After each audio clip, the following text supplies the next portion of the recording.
No vídeo de hoje vamos analisar uma questão fundamental que está envolvendo essa guerra entre Israel e Irã e possivelmente a entrada dos Estados Unidos. Nesse contexto, a gente precisa entender que as notícias, os jornais, eles nos informam o que está acontecendo, mas somente a Bíblia pode nos falar o porquê está acontecendo. Então essa guerra ela é só uma questão aí política, econômica, social, geográfica, é só uma questão puramente a sobrevivência da nação de Israel, do Estado de Israel, mas vamos ver que as igrejas evangélicas em geral, elas têm uma visão espiritual ainda de Israel, ainda vê Israel como aquele que muitas profecias ainda vão se cumprir lá. E eles dependem que essas profecias se cumpram até mesmo para que Jesus venha. Então, ou seja, enquanto eles não veem algumas profecias se cumprir em Israel, eles entendem que Jesus não voltará, como a construção do terceiro templo, a conversão de Israel, né, para Deus. Mas, mesmo tendo essa visão escatológica, então a gente vê que está associada a uma questão religiosa, uma cosmovisão que vai além das questões humanas, das questões bélicas. E tem um contexto muito religioso envolvendo essa guerra. Talvez para alguns não, mas à luz da Bíblia a gente pode entender que sim. No estudo anterior eu passei aqui a questão, à luz da cronologia, entender essa questão que envolve aí essa guerra dentro do contexto do Evangelho. Nós vimos que com Abraão Deus o chamou para formar uma nação que pudesse resplandecer ao mundo o Evangelho. Antes de Abraão, o Evangelho era de forma tribal, individual, né? Os grupos, o indivíduo, o grupo de indivíduo, então era responsável, cada um por sua área de atuação, ou sua tribo, né? E a gente vê que era a época dos patriarcas. Com Abraão, Deus chama agora uma nação para representá-lo no mundo. E através dessa nação, que era a nação judaica, né, o israelita, Deus queria então atrair o mundo para ele. Mas nós vimos que Israel não cumpriu esse propósito de Deus. E chegou ao fim, no ano 70, com a destruição de Jerusalém, Deus mudou agora o propósito. Deus agora passa a comissionar, ou seja, a entregar a responsabilidade do Evangelho agora à igreja. A igreja não mais agora restrita ou limitada geograficamente, mas espalhada no mundo inteiro. Então, 1960 anos depois que Deus chamou Abraão, então ocorre a mudança de uma nação para uma igreja, e essa igreja é espalhada no mundo inteiro. E desde então, o ano 70, e se nós somarmos aí 1960, o mesmo período que foi dado aos israelitas, então nós chegamos a 2030 com o Evangelho para ser pregado. E com isso nós podemos ver, nós vimos também que de acordo com essa cronologia, essa guerra que começou 7 de outubro foi uma data, né, eu diria escatológica, então ela está relacionada ao Evangelho. E nós temos a promessa de Cristo de que o Evangelho será pregado em todo o mundo para testemunhar todas as nações, então virá o fim. Conforme Mateus 24:14, para que o Evangelho, aliás, o mundo chegue ao fim, o Evangelho precisa ser pregado. Então essa data está realmente, essa guerra aí, ela quando começou Israel-Hamas, ela está refletindo aí um sentido aí realmente escatológico ou profético, no cumprimento aí que está muito além de interesses humanos. Deus está no controle, Deus está atuando para que o Evangelho seja pregado no mundo inteiro. E nós sabemos que essa área que abrange ali todo o Oriente Médio é uma área onde 90% da população não conhece a Cristo, não tem acesso ao Evangelho, são um povo oprimido, perseguido, os missionários são mortos, presos. Então, se o Evangelho ali não alcançar todos, né, todos tiverem a oportunidade, como Cristo virá? E é claro que ninguém pode adiar os planos de Deus. O pecado teve data para entrar, então tem data marcada para terminar. Deus não fica a critério das ações humanas, se o homem fizer ou não fizer, então isso vai adiar ou adiantar o tempo. Não, Deus está no comando. Hoje Se você for para Israel, você vai ver que o túmulo está vazio. Se você pudesse ver ainda o Gólgota lá e a cruz, mas você ia ver que a cruz está vazia. Se você for até Belém e ainda lá tiver a igreja, né, da Natividade e tiver lá a manjedoura, mas você vai ver que a manjedoura está vazia. Mas olhe para o trono nunca ficou vazio. Deus nunca perdeu o controle, Deus nunca entregou seu governo a ninguém. Ele está no comando. E diante disso, nós vemos aí que está envolvido uma questão aí escatológica, bíblica, profética, envolvendo essa guerra para que seja acabado esse poder opressor e aí o evangelho, as pessoas gozem de liberdade religiosa para que o evangelho penetre nesses locais. O embaixador dos Estados Unidos em Israel, Mike Huckabee, ele escreveu uma carta para Trump. E nessa carta ele diz algumas palavras como o seguinte, né, se referindo ao senhor presidente. O senhor, né, é o presidente mais consequente em um século, talvez de todos os tempos, talvez o maior, né, de todos os tempos. E ele ainda afirmou que apenas uma voz importa, a voz dele, né, ou seja, a sua, do presidente. E na carta ele continua, Deus o poupou em Butler, Pensilvânia, você não buscou este momento buscou você. Essa última frase aqui, ele fez uma paráfrase do que Mordecai, né, ou Mardoqueu, disse a Esther, quando o povo os judeus estava agora com o decreto de morte, e aí Mordecai se dirige a Esther para salvar o povo de Deus, né, o povo judeu. E a Esther sabia que podia arriscar a vida se fizesse isso, mas foi quando Mordecai então disse para ela, quem sabe se não foi para um momento como este que você chegou a esta posição, ou seja, que você foi elevada a rainha. Quem sabe que não foi para esse momento. Então, as palavras de Huckabee a Trump foi justamente nesse contexto. Ele parafraseou quando disse, você não buscou este momento buscou você. Ou seja, você foi colocado nesse posto, chegou a essa posição para um propósito, e esse propósito chegou. É o que ele quis deixar claro para Trump. E ele disse que você está ouvindo muitas vozes, né, os conselheiros de Trump, o Pentágono, as opiniões públicas e tudo mais que está envolvido aí. Mas que a gente ainda pode obter alguma luz, né, ou alguma ênfase em relação a se realmente os Estados Unidos vai atacar ou não. Então, nós vamos para o calendário do dilúvio, que expressa algumas datas que a gente pode ver se aplica a nós ou não. Vejamos só o seguinte, né?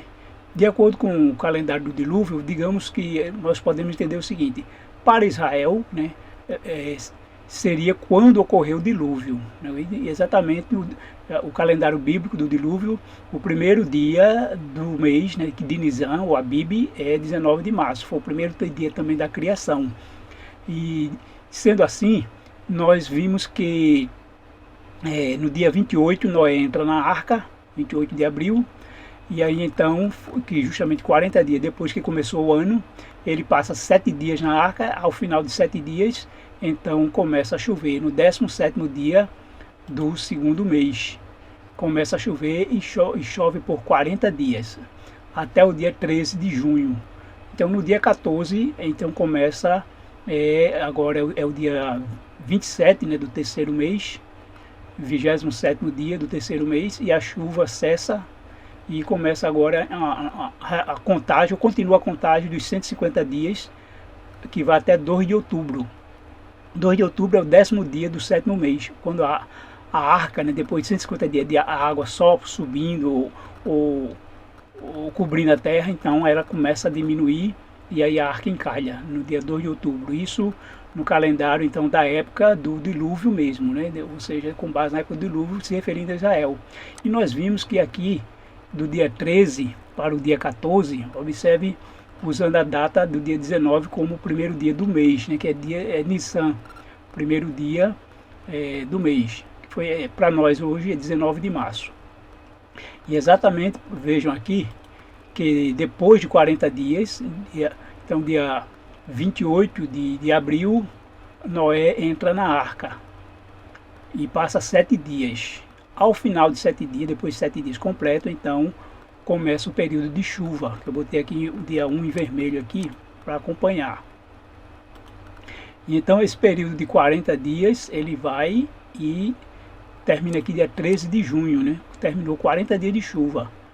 E então começa, que seria realmente o último dia que chove sobre a terra. Então seria esse dia aqui, dia 13, né? Eu diria que então não seria nem o 14 realmente, porque aí é o último dia de chuva. A partir daí, então, depois de 40 dias de chuva, então começa o período que a arca vai encalhar, com 150 dias depois. Então 150 dias eu tenho aqui, ó, dia 1º de outubro.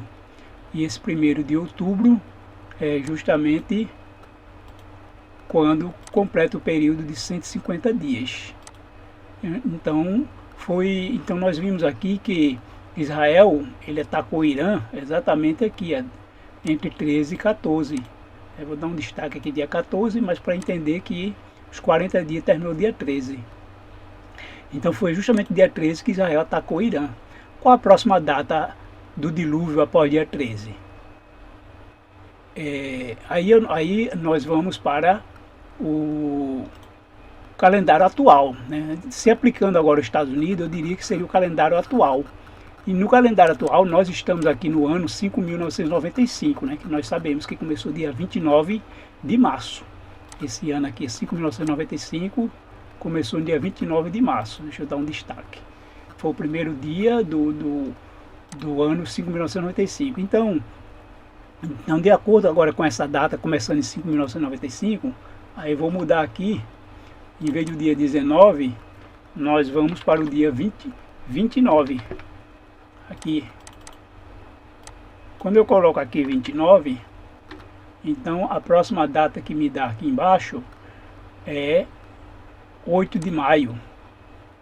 Então o que aconteceu no dia 8 de maio? Né? E veja que, baseando no calendário atual, 8 de maio nós tivemos, foi uma data que teve um evento aqui que foi a eleição do Papa, né, Leão XIV. Foi nesse dia aqui que houve o conclave.